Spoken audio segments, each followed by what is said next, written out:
Primero vamos a arrancar con la sintomatología, o sea, con el, no importa, Nadia, después va a estar el video, así que no te hagas mucho problema. Vamos a ver un poquitito bien la sintomatología, como para entender un par de cositas, y después vamos a ver la parte mejor dicho, la parte del tratamiento, porque vamos a ver que en el tratamiento no es que hay únicamente fármacos. ¿eh? Vamos a ver muy bien eso, porque en estos temas les diría que es muy importante. Primero, esperen que abro la pantallita. Lo que primero quiero que veamos precisamente el tema del cuadro clínico. Se define, digamos, como cuadro clínico, obviamente, o sea, todos los síntomas, los signos que van a aparecer y que me pueden hacer sospechar, y después con el laboratorio lo voy a corroborar o no. Eso es igual para todo tipo de patología. Pero la diabetes tiene algo que es muy característico, que se denomina la regla de las 4 P. P, P, P. Son 4 síntomas, 4 cosas que son aparte de muy características, y que en la gran mayoría, es así. Aparecen estas 4 cosas. Una de las P significa poliuria.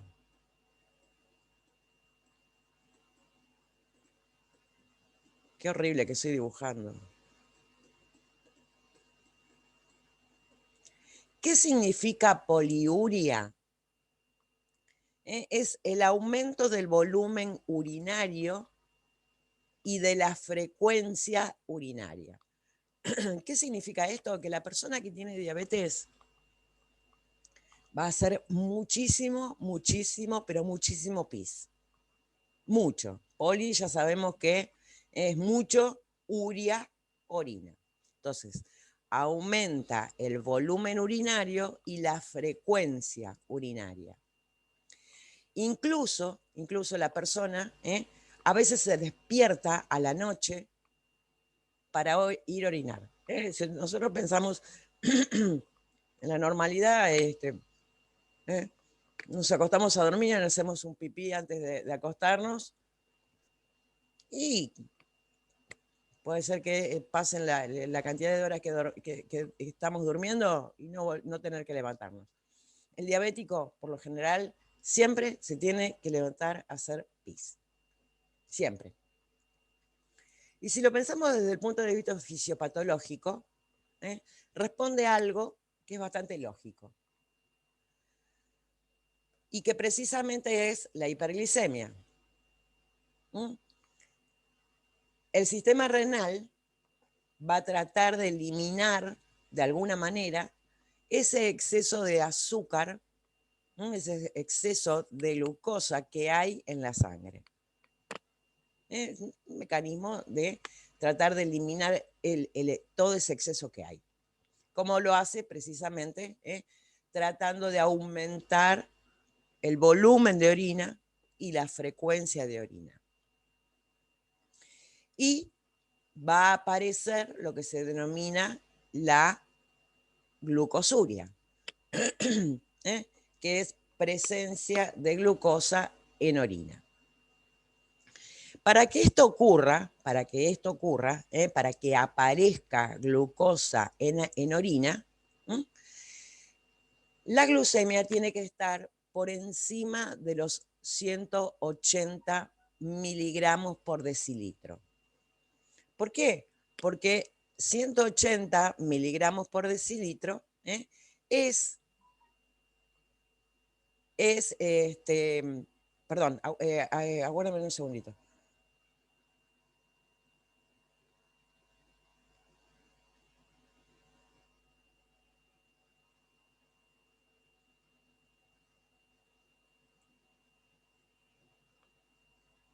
Perdón, pero tenía que contestar sí o sí.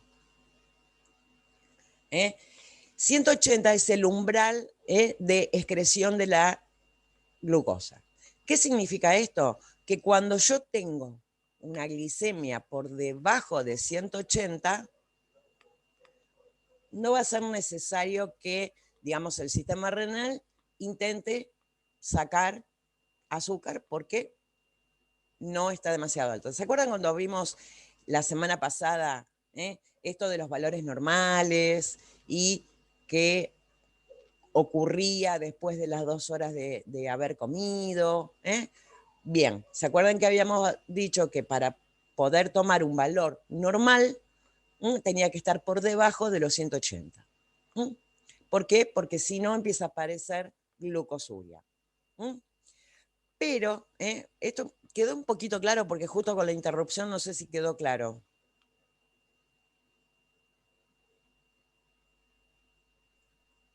¿Quedó? Sí, profe. Sí, profe. Re. Ah, bien, genial. Entonces, el síntoma, uno de los síntomas principales es precisamente la poliuria, que era el aumento de la frecuencia y del volumen urinario en un intento de disminuir, de tratar de sacar del cuerpo precisamente la glucosa extra, lo que no tendría que estar. La otra P es polidipsia. Bueno. ¡Buah! ¡Qué horrible mi letra!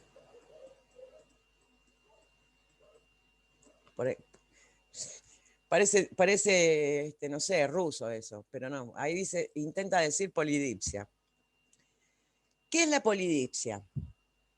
Es el aumento de la sed. Polidipsia, sed. ¿Por qué? También ven exactamente lo mismo. Sed, sed, sed, sed. La glicemia está tan alta que el cuerpo también intenta de alguna manera contrarrestar eso. Trata de, con el mecanismo de la sed, porque a uno se le despierta la sed y ¿qué hace? Va y toma agua, o es lo ideal. Muchas personas se toman una Coca-Cola que encima tiene toneladas de azúcar y se empeora. Pero bueno, este aumento de la sed precisamente es para tratar de diluir esa miel que hay en vez de sangre en los vasos sanguíneos. Pero también es una característica. Tanto la poliuria como la polidipsia son dos síntomas realmente muy característicos, muy característicos. Y realmente o sea, es como imperioso que hay que tomar líquido, líquido, líquido, líquido, y uno puede tomar litros y litros de líquido y no desaparece la sed.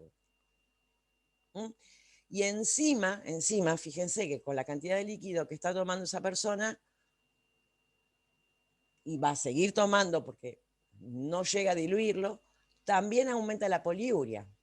Así que la poliuria, aparte de producirse por el aumento de la glicemia, que el riñón está intentando sacar un poco, encima si le sumamos la polidipsia, las cantidades exorbitantes de agua que se toman, agua o líquido, también aumenta más la poliuria. Estas dos cosas son, pero posta, Y no o sea, incluso aparece la boca seca, pastosa, molesta. Sí, había alguien que quería preguntar algo. Que escuché una vocecilla por ahí. ¿No? Bien. Seguimos entonces con esto. La otra P es polifagia. ¿Alguien ¿sabe qué significa polifagia? O sea, poli mucho. Fagia. Sensación de hambre, ganas de comer. Muy bien.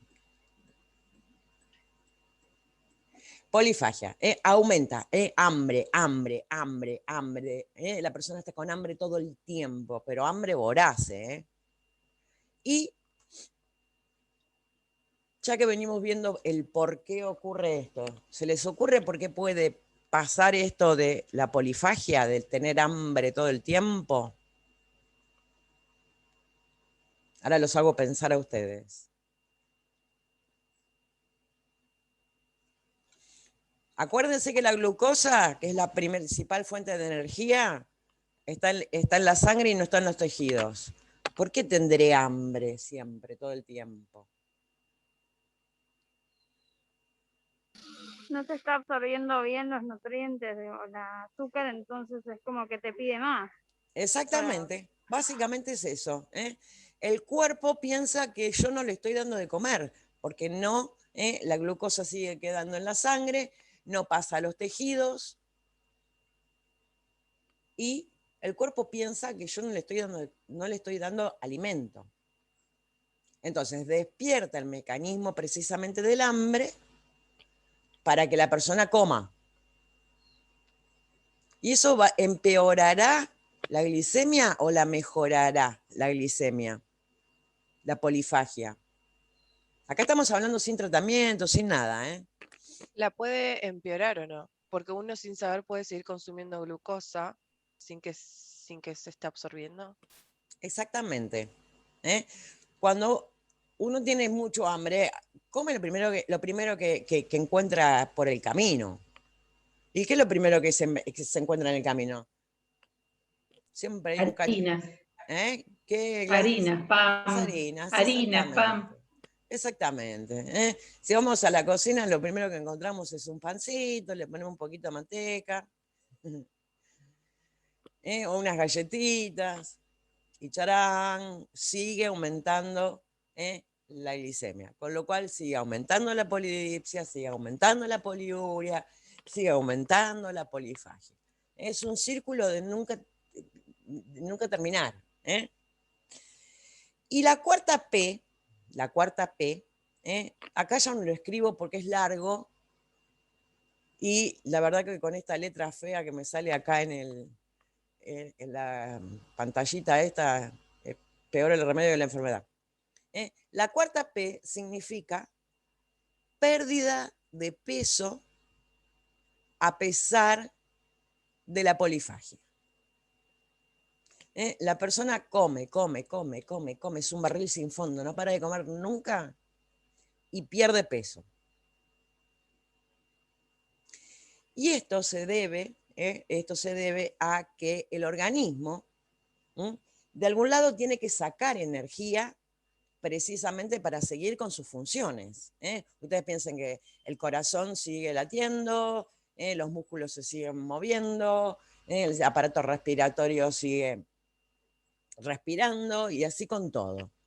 De algún lado tiene que sacar esa energía para poder hacer todas esas funciones que no se la da la glucosa, porque la glucosa está toda en la sangre, o casi toda en la sangre. Entonces, ¿qué hace? Quema grasa. Quema la grasa de depósito.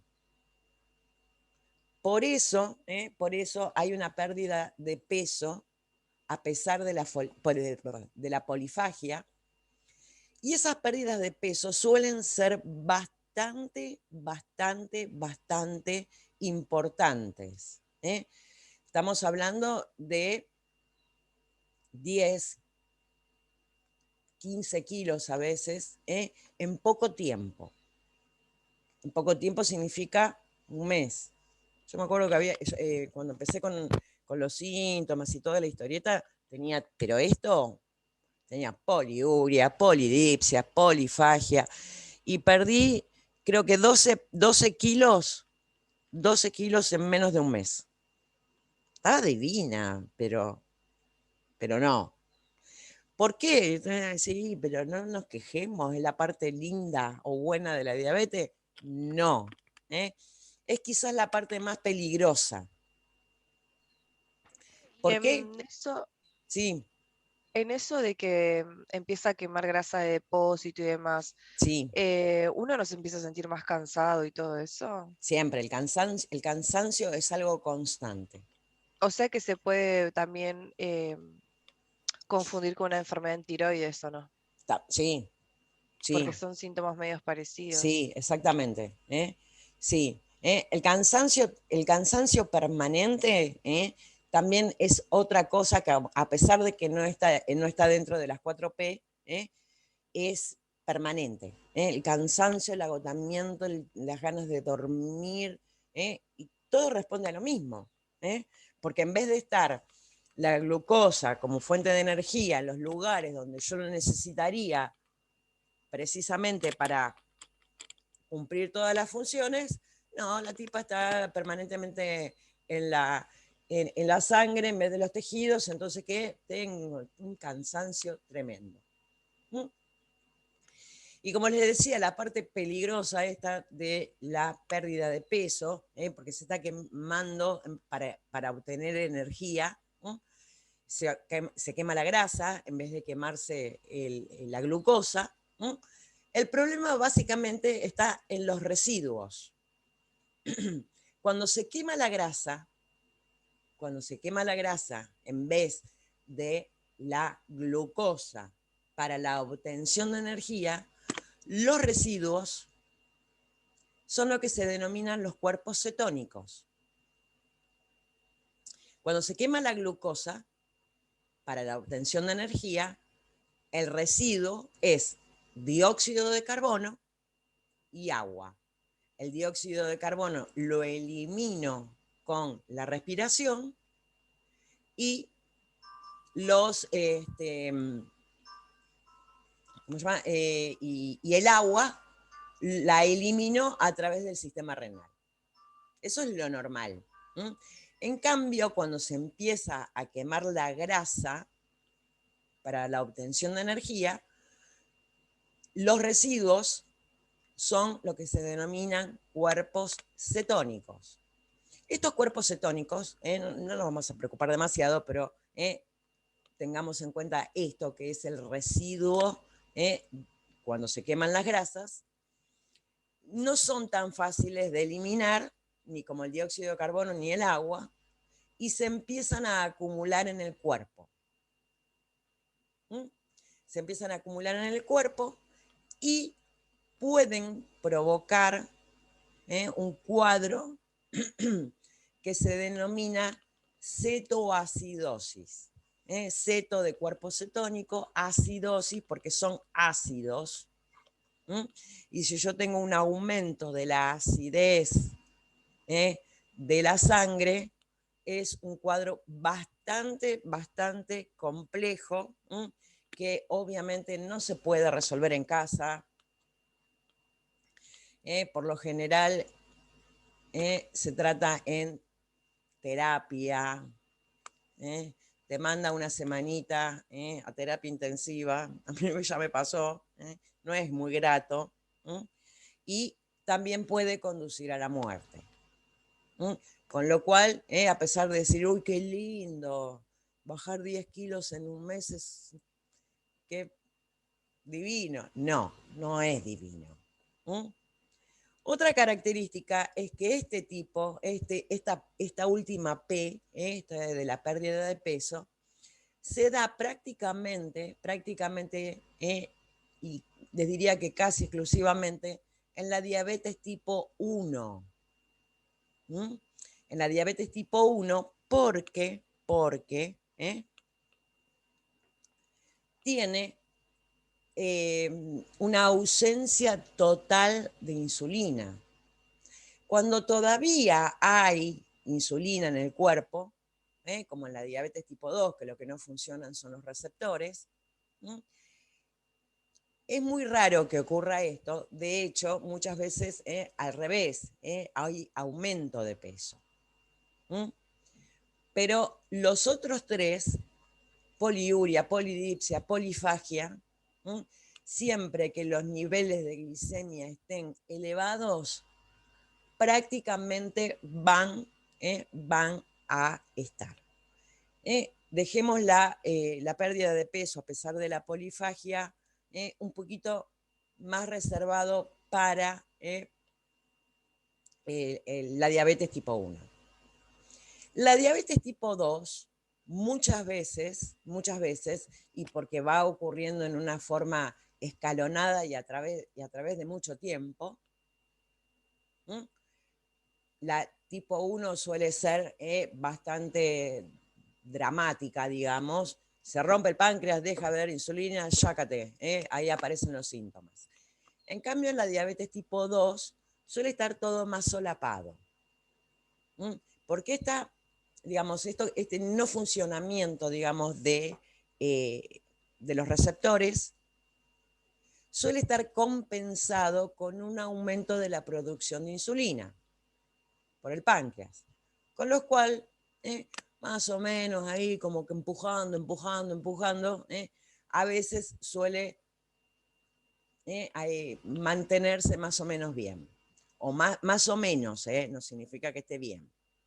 Pero la sintomatología no es tan clara, está bastante solapada, y lamentablemente empiezan a aparecer daños en órganos, porque obviamente yo el cuerpo no la tenía tan claro, que sí, que no, que tengo, que no tengo. Pero hay cosas que sí suelen ser bastante características y que por lo general son las cosas que terminan haciendo un diagnóstico por sospecha.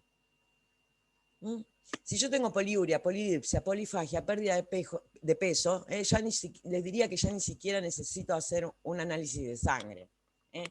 Básicamente la clínica me lo está definiendo. Pero si yo tengo ahí cosas que sí, cosas que no, pueden llegar a aparecer otras cosas. Una de las cosas que suele aparecer bastante, y seguramente lo han escuchado, es la piel seca. Ahora que las propagandas en la tele, la piel seca del diabético, la piel seca del diabético, la piel seca. Bueno, es muy común. La piel seca en la persona que tiene diabetes es muy, pero muy común. No tiene, realmente no tiene un porqué, digamos, muy claro, pero bueno, siempre hay piel seca. Esperen que voy al chat. Esa, la diabetes. Profe, Sí. buen día. ¿Qué hace, Marce? ¿Cómo estás? ¿No tiene nada que ver la poliuria? Es que en el diabético tipo sí, en el diabético tipo 1, donde tenés una poliuria del San Pirin Pin Pin, obviamente, cuando más líquido perdés, obviamente que sí. Pero no te olvides que mientras tanto se está compensado por la poliuria, la polidipsia. Claro. Entonces es medio como que tiene, no tiene. No se llega a deshidratar. Claro, no, por eso es muy raro que haya deshidratación. No tiene una, así, viste, como veníamos viendo los otros síntomas que decían ahí, bueno, sí, son muy lógicos.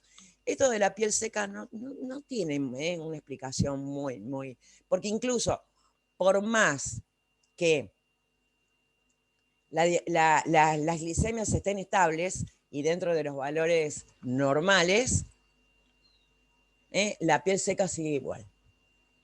Sigue igual, es tremendo. Y con eso se acompaña, por lo general, en la piel seca se acompaña mucho de prurito, que pica, la piel seca pica mucho. Después de ahí vienen las lastimaduras. Y otra de las cosas que ustedes seguramente escucharon más de una vez es que al diabético tarda más la cicatrización.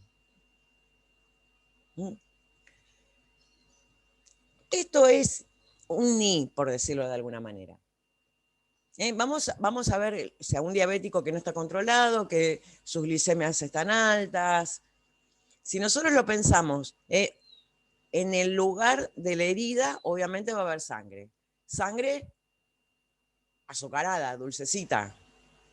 ¿Y qué atrae todo ese azúcar en la sangre?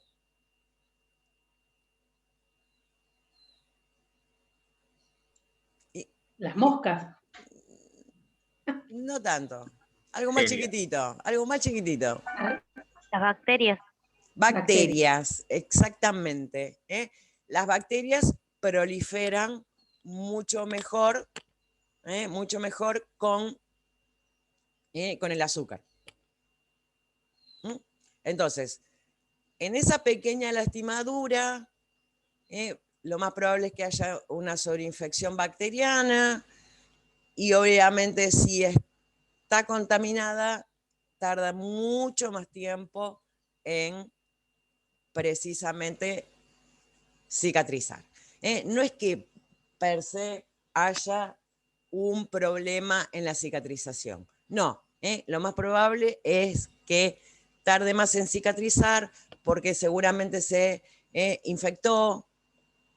A veces no se ve tampoco mucho. El tema no es que ay, tengo una herida toda llena de pus, entonces ahí sí me di cuenta de que está infectada. A veces no se ve. Bien. Otra característica también bastante importante, entonces, perdón, muchas veces la diabetes la diagnostica el dermatólogo, porque ay, tengo la piel seca, no me rasco, me lastimo, no se me cura nunca. ¿Qué hago? Voy a consultar con el dermatólogo. El dermatólogo ve eso y dice, vamos a hacer un análisis de sangre, ops, apareció la glucosa alta. Otra cosa que también puede ocurrir es, ya vimos que la glucosa se elimina por orina. Esa orina dulcecita, ¿qué otra afección se les ocurre que puede haber? Está todo dulce en la zona. ¿Una infección urinaria? Puede haber una infección urinaria, muy bien. ¿Y qué otra cosa más se les ocurre? ¿Problemas renales? No. Para que haya problemas renales tiene que pasar mucho tiempo. Parásitos, dice Marian. No tanto. Bueno, sí, la tricomona puede ser. Algo un poquito más chiquitito y en otra zona, o por ahí por la zona, que también ahora empezaron, hay propagandas en la tele a cada rato. Ah, incontinencia. No. No. Hongos. Hongos. Ay, pobre. Micosis, obviamente si es mujer, vaginal, y si es varón, también en toda la zona genital, sobre todo en la zona húmeda, en el glande, y toda esa zona. Las micosis genitales, sí, la balanitis, muy bien, Nadia. Las micosis genitales son muy frecuentes en la persona la persona diabética que no tiene controlada su glicemia. Hay más azúcar en la orina. Ustedes piensen cuando hacen una pizza, ¿qué le ponen a la harina? Levadura. Bien, ¿y qué más? Para que crezca más.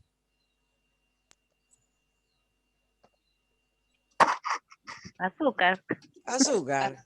¿Por qué será? Porque la levadura, que es un hongo, con el azúcar, ¡boom!, crece. Si le pones a sal, Te la matas corta. bichitos. Exactamente. La sal te impide que leude mucho. No es una solución ponerle sal al aparato genital para contrarrestar el azúcar, pero bueno. Bien, entonces, obviamente el ginecólogo, el urólogo, también es otra especialidad que, pero esta persona está haciendo infecciones urinarias, infecciones genitales a repetición. y vamos a hacer un hemograma, a ver cómo está el azúcar. Bien. Otra cosa muy frecuente, cuando yo hablo de cosas frecuentes, estos son más frecuentes en el diabético tipo 2, por esta cosa solapada, pero esto es para los dos. Y lo que es la visión borrosa. Visión borrosa significa, o sea, los que usan lentes de lectura, métanle, o sea, toquen los vidrios con los dedos, ensucien los lentes, van a ver que se ve todo borroso. Para quien no usa lentes, agarren unos lentes de sol y hagan exactamente lo mismo. Así, se ve todo borroso. Se ve, digamos, como, o sea, no les digo que se ve la silueta, pero se ven muy pocos detalles. ¿Por qué? Porque el ojo,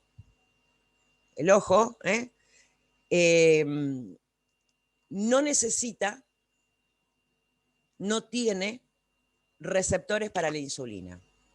Entonces, para que la glucosa entre a las cámaras del ojo, sobre todo al humor acuoso, que es la parte liquidita que está ahí adentro del ojo y que le da la forma y toda la historieta, no necesita que el azúcar, que la glucosa entre a través de la interacción entre la insulina y los receptores. La glucosa entra directamente.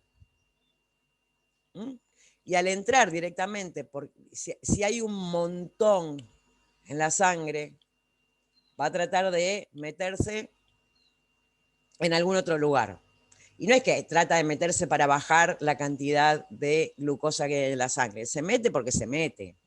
¿Se acuerdan cuando el año pasado vimos la parte de difusión simple que iba de todo lo que era un tipo de mecanismo pasivo, que era a favor del gradiente de concentración? Si no se acuerda de nadie de esto, después cuando terminemos lo van a repasar. Que iba de donde había mucho hacia donde había poquito.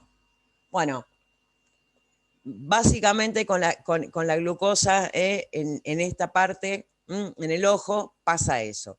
Se mete mucho azúcar, el humor acuoso me lo hace re espeso, y yo el humor acuoso lo necesito que esté bien, que sea transparente, precisamente para la buena visión.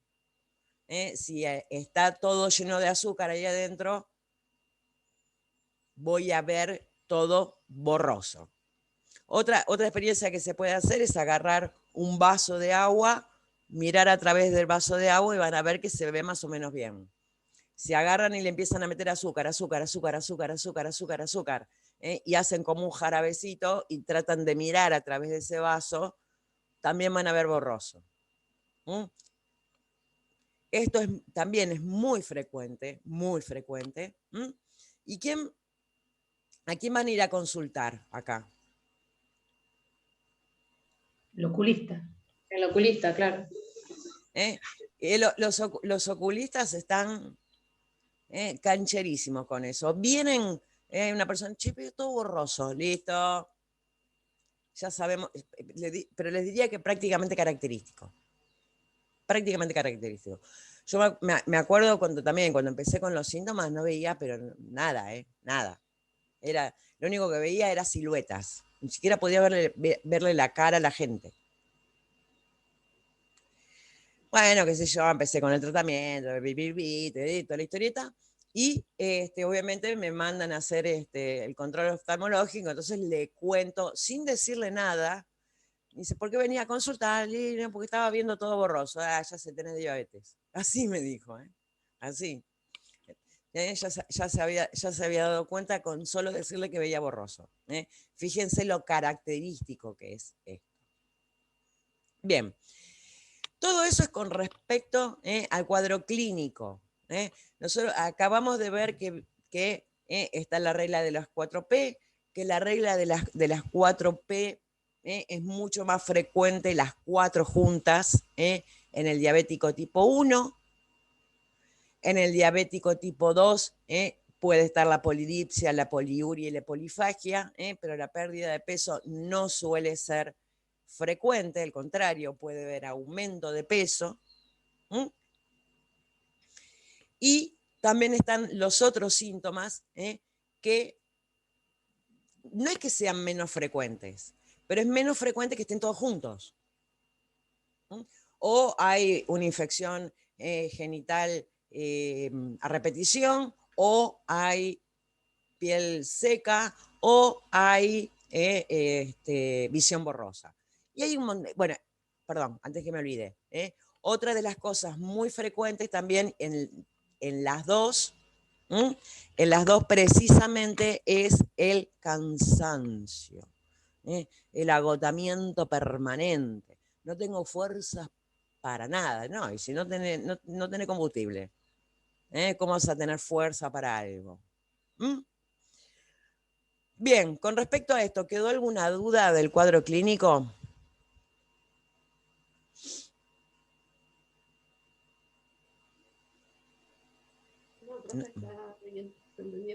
No, profe.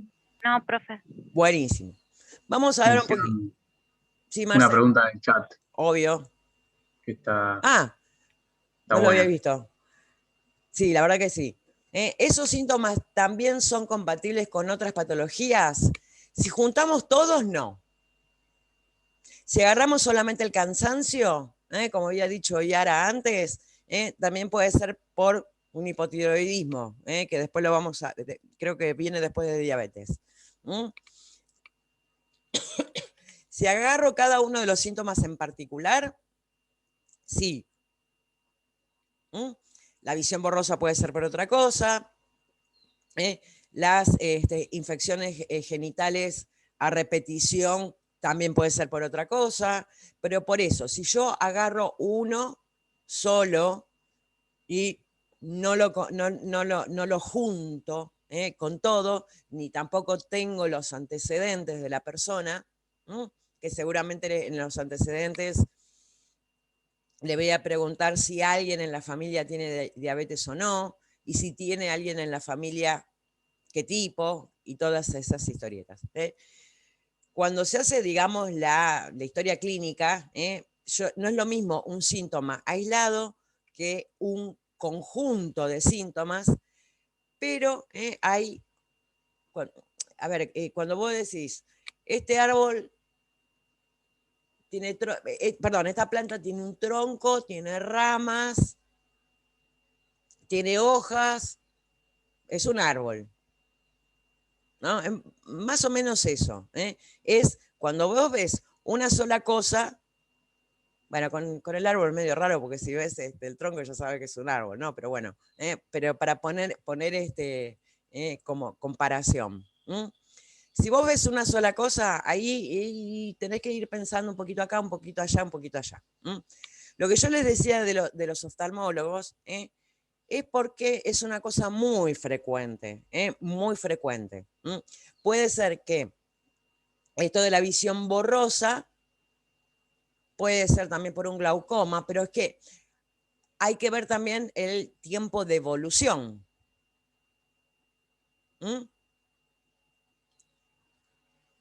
Dice, no, claro, por separado, porque a mí me pasó con la vista, que mi graduación aumentó enseguida, pensaron que era diabetes y cuando se dieron cuenta era hipotiroidismo. Y cuando comencé el tratamiento, la vista se normalizó. Sí, perfectamente, precisamente por eso. Pero en frecuencia, ponele, con esto de la visión borrosa. Puede ser por esto, por esto, por esto, por esto. 3 o 4 cosas. La más frecuente de todas, la más, fíjate que vos misma lo estás contando, lo primero que pensaron era diabetes. La más frecuente de todas, o sea, la causa más frecuente de todas, de visión borrosa, chácate, es la diabetes. ¿Qué hago? Pido un laboratorio. Con el laboratorio lo descarto. Bueno, a ver, busquemos alguna otra cosa. A ver qué otra cosa puede llegar a ser. Por lo general, cuando ya que pedís un laboratorio con varias cosas. Que uno ya puede ir sospechando. Bien. Aguánteme un cacho. Bien, acá empieza a hablar del tratamiento. Dice, en la diabetes tipo 1 y en la diabetes gestacional se aplica un tratamiento sustitutivo de insulina o análogos de la insulina. Ahora después vamos a ir viendo de qué se trata todo eso. Y en la diabetes tipo 2, el tratamiento adecuado son los hipoglicemiantes orales. Y cuando estos dejan de responder, puede aplicarse un tratamiento sustitutivo de insulina o análogos. ¿Se acuerdan que en la clasificación habíamos hablado de insulino dependiente o insulino requiriente cuando necesitaba en la diabetes tipo 2 el uso de insulina? Pero también, cuando uno habla del tratamiento de la diabetes, yo no me puedo quedar exclusivamente con la parte farmacológica. El tratamiento de la diabetes es algo similar a lo que vimos el año pasado con hipertensión, que no nos quedábamos exclusivamente con el uso de los fármacos. Acá es exactamente lo mismo. Como dicen todos los diabetólogos, el tratamiento de la diabetes es un banco de 3 patas. Si yo le saco una de las patas, el tratamiento se me cae, igual que el banco. ¿Cuáles son esas 3 patas? Obviamente la farmacología, la dieta y el ejercicio. Necesito esas 3 cosas sí o sí para tener un muy buen control de la diabetes. Acá les habla de las intervenciones en el estilo de vida. ¿Qué otra cosa se les ocurre que aparte no debería hacer teniendo diabetes? Sobre todo hablando de intervenciones en el estilo de vida. Perdón, profe, justo me estaba poniendo los auriculares, no escuché la pregunta. ¿Lo podría repetir, por favor? Sí, cómo no. ¿Cuál sería una de las principales intervenciones en el estilo de vida que cualquier médico le daría a una persona que tiene recién diagnosticada de diabetes y seguiría insistiendo con los que ya tienen diabetes hace un montón de tiempo? ¿Qué es lo primero que se les ocurre por la cabeza? Azúcar. Alimentación. ¿Qué Vamos más? a factura los domingos. Nada, sí, una facturita el domingo, sí. Una facturita, sí. No seas cruel, Tomar Marcelo. alcohol. ¿Qué más? Todo en realidad. Controlarte en las harinas. Todo el tratamiento. Cigarrillo, Nada de carbohidratos. cigarrillo Carbohidratos y en vida general. sedentaria. Cigarrillo. El cigarrillo. El Cigarrillo y vida abandono sedentaria. y la vida Pero sedentaria. eso sí tengo diabetes tipo 1, el cigarrillo, ¿no? Y la tipo 2 también. Lozano también. A Lozano también. Muy bien. Lozano también. Por eso. Es más malo este Marcelo, no nos deja hacer nada. ¿No podemos hacer nada malo, Marcelo? Pero ¿cuántos cigarrillos afectan si tengo diabetes realmente? No. ¿Uno solo? ¿Uno solo? Depende de la cantidad y la frecuencia. Una cosa es fumar un puchito el fin de Qué sé yo, a la semana, noche, a claro. la noche, y otra cosa es fumarse un atado de cigarrillo, pero por día. La realidad Bueno, es, como dice Marcelo, es preferible no. Mi Ahora. suegra tiene diabetes, profe, y se fuma 2 paquetes de cigarrillo por día. Y dice, ay, tengo el azúcar alta, está controlada, pero no Sí, sé bueno, por qué pero la igual el cigarrillo no influye en la glicemia. ¿Saben por dónde viene? No sabía por eso. Con las complicaciones. Las complicaciones de la diabetes son más jodidas que algunos profesores, pero bueno, no voy a dar nombres. Pero bueno, básicamente piensen en esto. Las complicaciones de la diabetes, una de las complicaciones más frecuentes es lo que se denomina macro y microangiopatía. Angiopatía es obviamente una, angio viene de vaso, patía es de patología, patologías en los vasos, micro es porque se da en los vasos de pequeño calibre, macro porque se da en los vasos de gran calibre. El diabético tiene como por decirlo de alguna manera, una ateromatosis acelerada. O sea, toda la porquería va a formar placas de ateroma en forma más rápida que en una persona que no tiene diabetes. Y si encima le agrego el cigarrillo, chácate. Los factores de riesgo son mucho más graves. Por eso, el diabético tiene que, en lo posible, tratar de abandonar el hábito del tabaco. Porque no es lo mismo que yo tenga un factor de riesgo, que tenga 2, que tenga 3, que tenga 4. Cuanto menos factores de riesgo, menos problemático va a ser. Hay que tratar de hacer todos. ¿Qué pasa? El tratamiento de la diabetes es un tratamiento de por vida. No se puede suspender ni la diabetes se cura.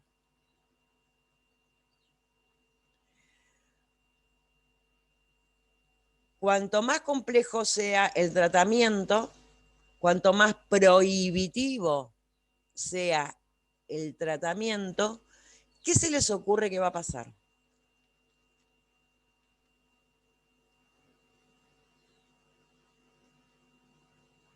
Si ustedes tienen un novio o una novia que no les deja hacer nada, ¿qué van a hacer? Te dan más ganas de hacerlo. Aparte que te dan más Va a ganas tener de menos hacerlo. adherencia al tratamiento.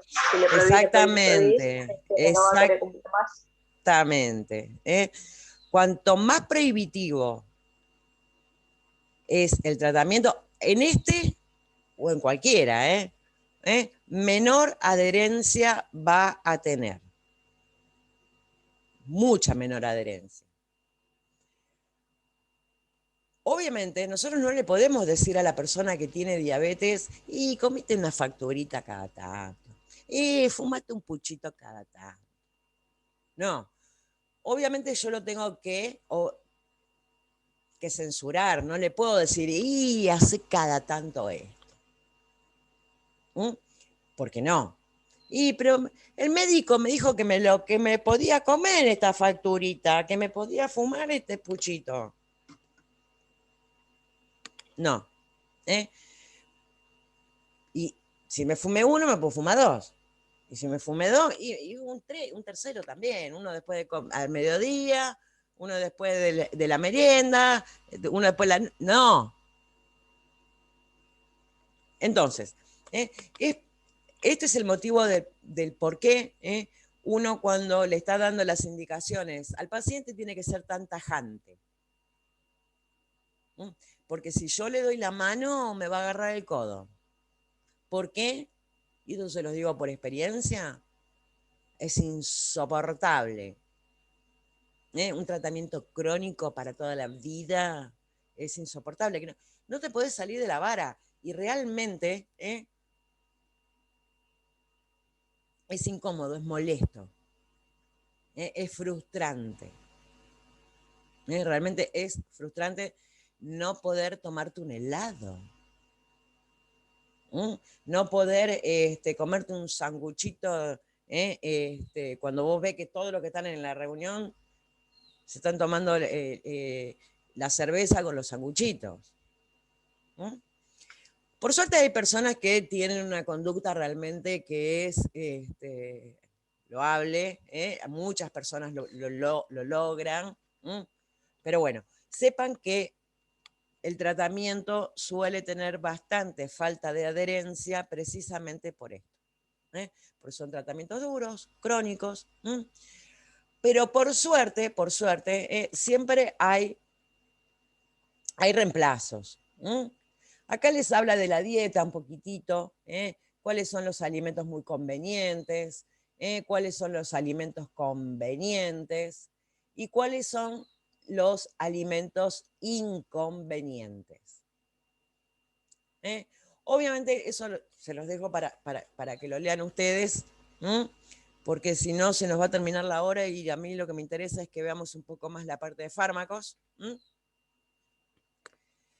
Después también les habla de la distribución de las comidas cada 3 o 4 horas, la alimentación fraccionada, pero bueno, ejercicio físico y qué sé yo.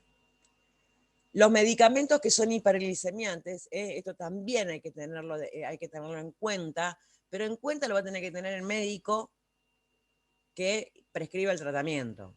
El glucagón, los corticoides, los estrógenos y los anticonceptivos orales, las tiazidas. ¿Se acuerdan que habíamos visto el año pasado que para el tratamiento de la hipertensión los diuréticos tiazídicos estaban medio como que contraindicados precisamente para el paciente diabético porque aumentaban la glicemia?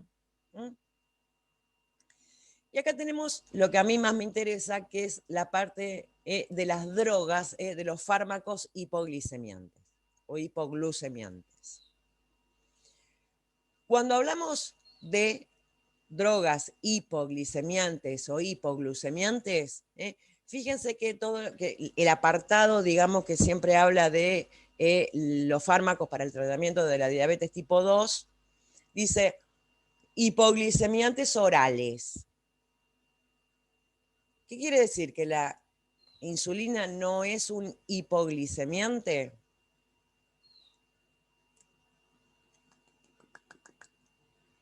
La insulina es un hipoglicemiante, o sea, ¿disminuye la glucosa en sangre, la insulina?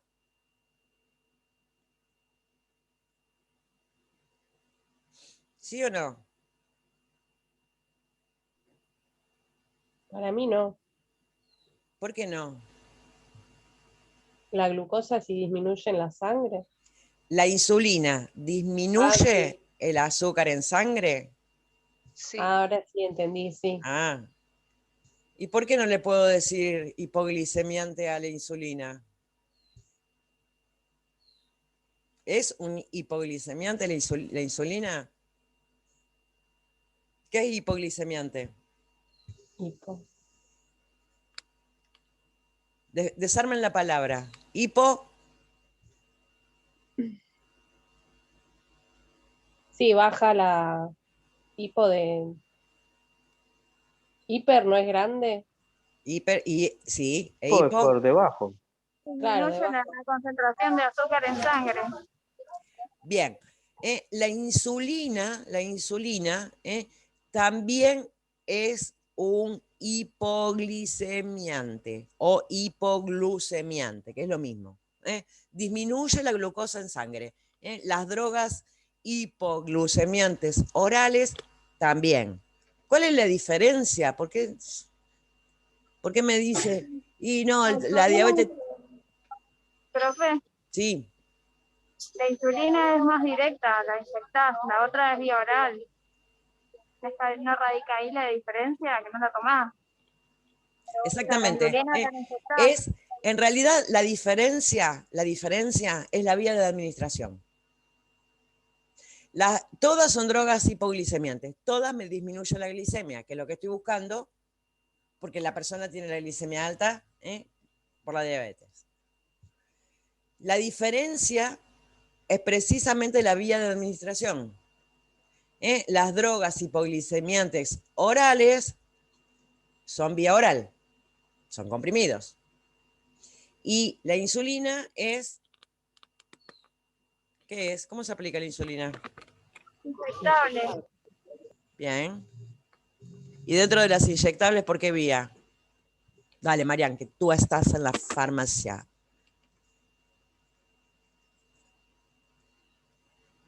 ¿Cuál de todas las vías? Es la más rápida. Ah, se me fue. No, al contrario, no necesito una rápida, necesito una Vía panza. vía panza, sí. A la panza. Subcutánea. ¿Mm?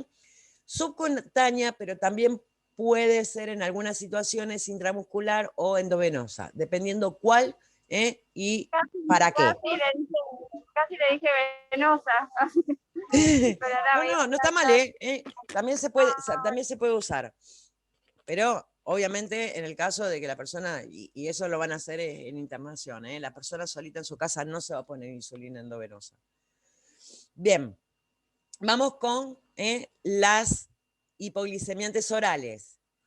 La más común de todas, la que más se utiliza son las biguanidas, que es la familia, por decirlo de alguna manera, y el fármaco estrella, la estrella es la metformina. Los chicos que están en farmacia ya saben que la metformina es algo de todos los días, sola, combinada, de 500 miligramos, de 850 si no me equivoco, y de 1 gramo. Eso es de todos los días. 850 y 1 gramo. 850.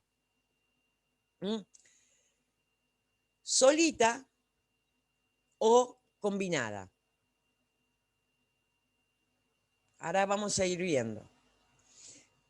Acá les dice, es efectiva como las sulfonilurias para tratar el diabético tipo 2, piripipí, piripipí, piripipí. Ahora después va a ver qué son las sulfonilurias. Vamos a arrancar primero con la metformina sin volvernos tan locos.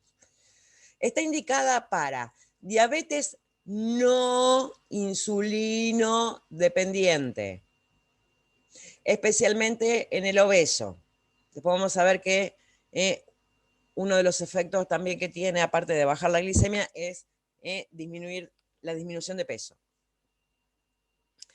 En diabetes insulino dependientes, combinado con la aplicación de insulina.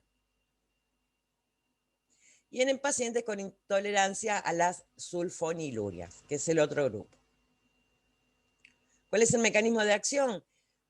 Acá yo les voy a contar qué es lo que me interesa. Que según el mecanismo de acción, algunos de los fármacos por vía oral también pueden provocar uno de los efectos adversos más importantes, exactamente, Marce, más importantes del tratamiento del diabético, que es la hipoglicemia, o sea, que la glicemia se vaya muy por debajo. El mecanismo de acción de la metformina es aumenta la sensibilidad de los tejidos periféricos a la insulina. O sea, la persona tiene que tener insulina, tiene que fabricar insulina, si no, no sirve. ¿Qué hago? Aumento la sensibilidad de los tejidos. Ya vimos que los tejidos eran insensibles a la insulina, que podía estar, pero como que no le daban mucha pelota. Lo que hace la metformina precisamente es aumentar esa sensibilidad. En este tipo de situación, ¿se les ocurre que puede llegar a producir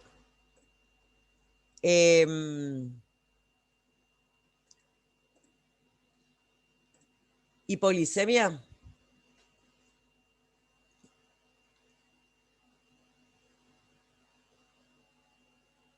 ¿Qué opinan?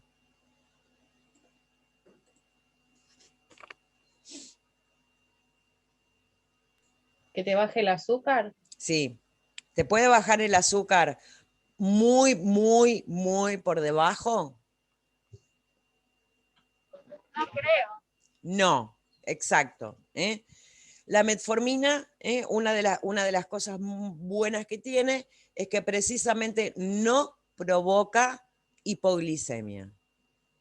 Con lo cual es una droga muy segura. Pero pero puede provocar anorexia, náuseas, vómitos, ¿eh? Pueden producir disminución de peso, distensión abdominal, flatulencia, sabor metálico, diarrea. Pero todas estas cosas, la mayoría de todas estas cosas con el uso continuado, desaparece. Desaparece. Deja de aparecer. Yo creo que el más molesto de todos es precisamente el sabor metálico en la boca, que es bastante feo. Diarrea, náuseas. Eso es como que el cuerpo, no es que el cuerpo se acostumbre, no es que el cuerpo se acostumbre, pero es como si se acostumbrara y dejaran de aparecer estos efectos adversos. Por lo tanto, la metformina es un fármaco muy seguro porque no provoca hipoglicemia, sí aumenta la sensibilidad de los tejidos, precisamente a la insulina que el mismo cuerpo produce, y no hay tanto problema. Bien. Sulfoniluria, que era el otro grupo. Clorpropamida, glibenclamida, glipizida, glicazida, glimepiride. Son varios. Y van a estar divididos, digamos, en grupos según el tiempo que tardan en hacer el efecto. De duración corta, de duración intermedia, de duración prolongada. Eso quiere decir que desde que lo tomé hasta que dejó de hacer el efecto, o va a ser muy poquito, o va a ser mediano, o va a ser largo. Pero bueno, tampoco digamos que es tan importante. También en pacientes diabéticos tipo 2, sobre todo en los pacientes que tienen un peso normal, porque ya vimos que uno de los efectos adversos y que se podía aprovechar en los pacientes obesos de la metformina era la disminución de peso. Entonces, si yo tengo un paciente que es flaquito, que es muy flaquito y tiene diabetes tipo 2, voy a tratar de no darle metformina porque me lo va a hacer bajar más de peso. Entonces es preferible usar cualquiera de las sulfonilurias que, como ven, son varias. ¿Cuál es el mecanismo de acción? Estimulan a su receptor correspondiente en el páncreas para que aumente la secreción de insulina. Si aumenta la secreción de insulina, ¿cuál es el efecto adverso más importante que pueden llegar a tener? Hay más insulina de la que tendría que haber. ¿Qué puede pasar?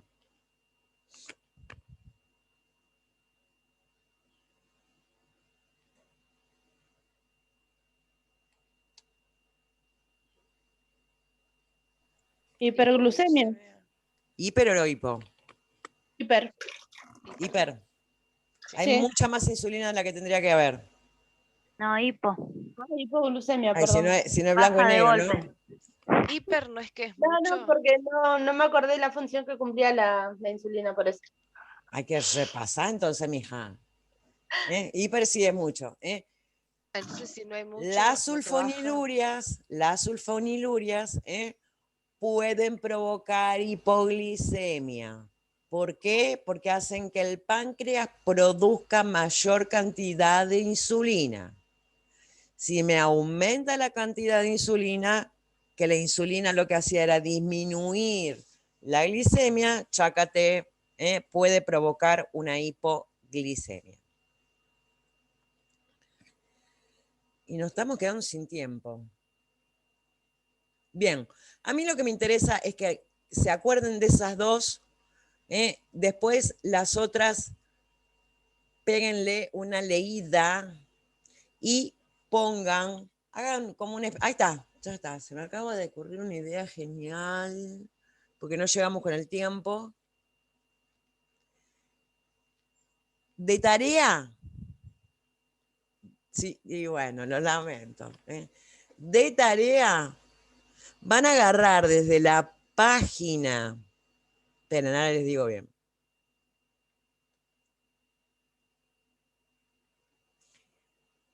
...19, desde la página 19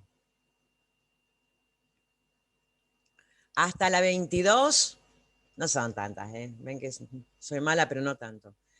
Hasta donde arranca acá la parte de insulina,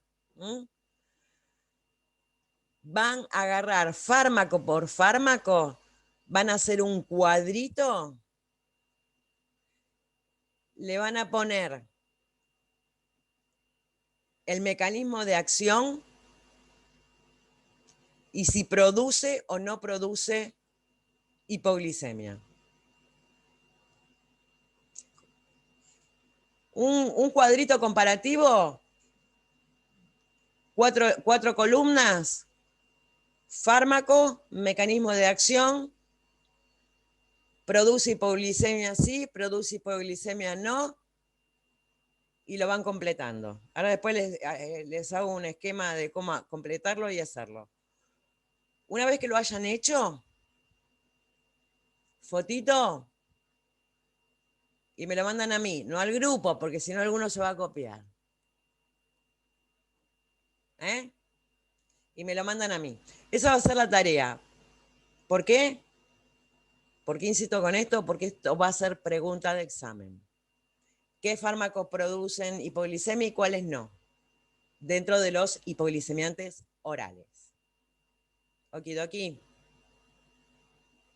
No son tantas hojas, son poquitas. Cuadro comparativo, foto, y me lo mandan a mí. Bien. Acá después arranca con las insulinas, y obviamente son y 47, en 3 minutos no vamos a ver, no vamos a llegar a ver nada de insulinas, pero esto que está acá, clasificación por su origen, olvídenselo, que las clasificaba, esto es una clasificación vieja, porque antes se utilizaba de origen bovino, porcino, bovino y porcino, y humana. Ahora son sintéticas, ¿no, profe? La gran mayoría son sintéticas, pero también existe la de origen humano. Y esto no quiere decir que agarren el páncreas de la gente y les hagan insulina. ¿Saben cómo se hace la insulina ¿cómo se humana? hace? Por ADN, método ARN recombinante. Exactamente. Por ingeniería genética.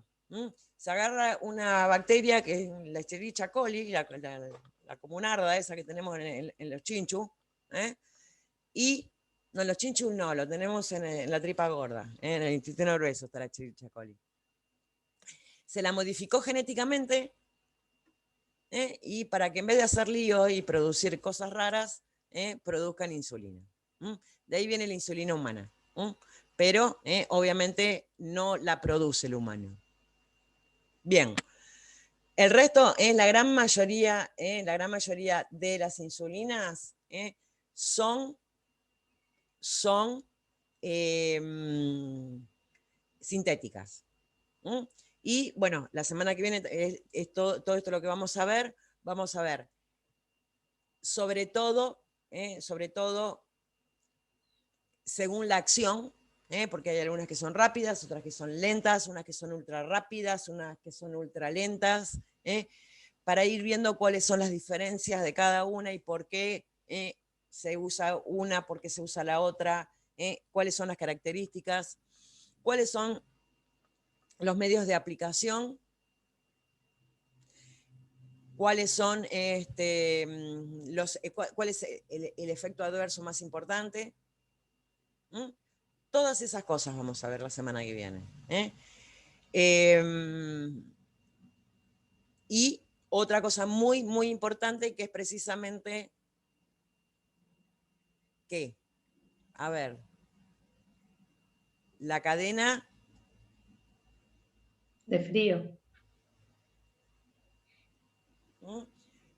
sí o sí, cómo respetar la cadena de frío y qué hay que hacer con todo ese tipo de cosas. ¿Por qué? Porque es importantísimo eso.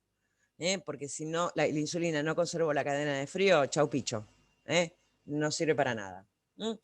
Acá hay algunas que no están, así que yo después se las voy a agregar para la clase que viene. Bueno, son y 50 ya. Ya se nos terminó Profe. la joda. Sí, Marcel. Entonces queda una sola clase de diabetes Sí. en la clase que viene. Ujú.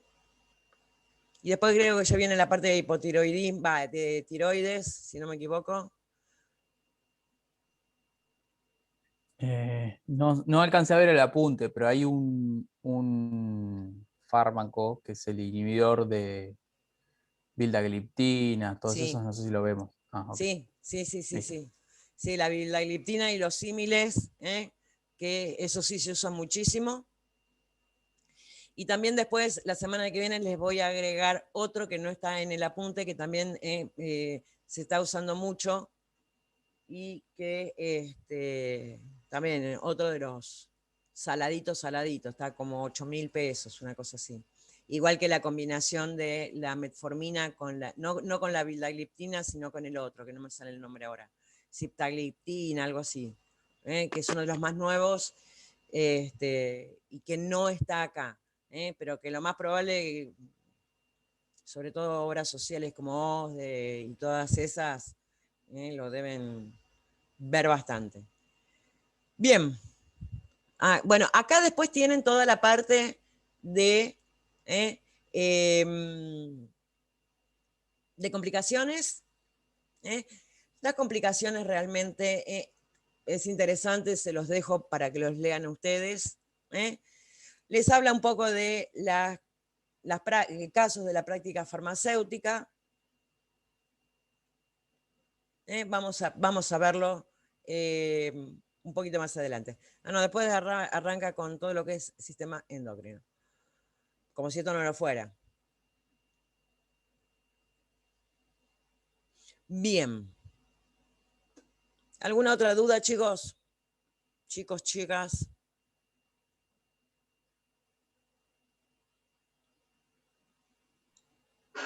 No, profe, usted va a mandar entonces un cuadro ejemplificativo para Sí, hacer ahora un esquemita de cómo armarlo. Bárbaro. Así que bueno, nos vemos el miércoles con Labo. Ahora cuando termine de grabar, de descargar, les mando el videín.